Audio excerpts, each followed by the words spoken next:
Hello students, this is the fourth chapter of your history book, that is the Mughal Empire. Now the term Mughal can be traced to the Mongol ancestry of Babur, who was the founder of the Mughal Empire in India. From his maternal side, he was related to the Mongol chief Genghis Khan, and from the paternal side to Timur.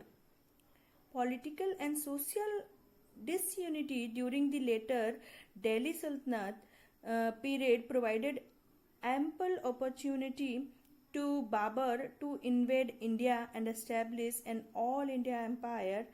The first 6 Mughal kings are known as the Great Mughals.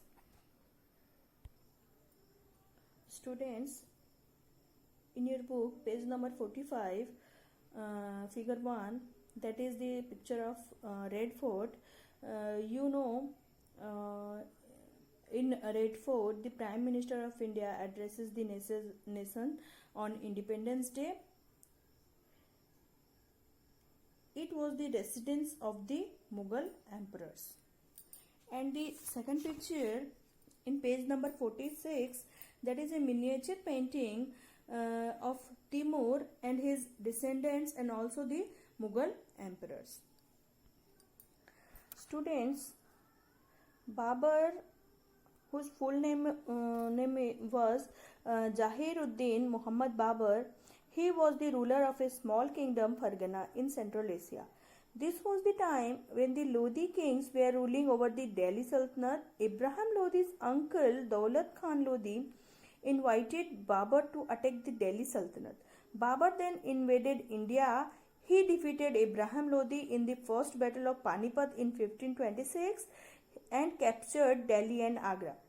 Even though the Lodi army was much bigger than that of Babur, it fell short before the efficient artillery and cavalry of Babur.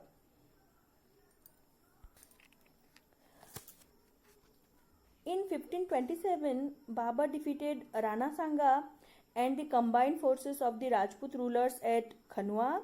In 1528, he defeated the Rajputs at Chanderi. In 1529, he defeated the Afghan chiefs of Bengal and Bihar at Ghagra. These 3 battles secured his hold over northern India. Students, Babur was a brilliant general who led his forces to victory effortlessly. He was a scholar of the Turkish and Persian languages. He recorded his experiences in his autobiography Tuzuk-i-Baburi or Babarnama, in which he described the places he visited as well as the animals, birds, flowers, climates and life of the people. Now, Babur's eldest son, Nasiruddin Muhammad Humayun, succeeded him to the throne of Delhi. As per Babur's will, Humayun divided his inheritance among his brothers Kamran, Hindal and Askari, giving them each a separate province to rule. However, his brothers were dissatisfied with the territories they were given. As the second Mughal king, Humayun had to face many problems from the beginning of his reign. First of all, the kingdom still lacked the proper system of administration. Secondly, his kingdom was under threat from all sides by the Rajputs and the Gujarat ruler Bahadur Shah. The Afghans were also preparing to fight Humayun. Sher Shah, an Afghan king, had established his powerful kingdom in eastern India and was preparing to attack Humayun's territories. The first battle between Humayun and Sher Shah took place in 1532. Humayun won this battle and captured the fort of Chunar. In 1532, Humayun defeated Bahadur Shah and captured Gujarat and Malwa.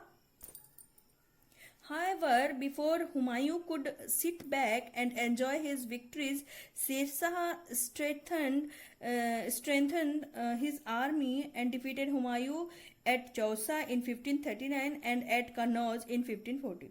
He chased Humayun out of his own kingdom, forcing him to flee to Persia, which is now Iran. Humayun spent the next 15 years in exile. During this period, the Sultanate reigned supreme. In 1555, Humayun returned to India and recaptured his lost territories from the Sur rulers who had become quite weak after the death of the Sher Shah. He re-established Mughal rule in India. However, he could not enjoy his victories this time either, as he fell from his library in Sher Mandal in Delhi's Purana Kila and died a few days later.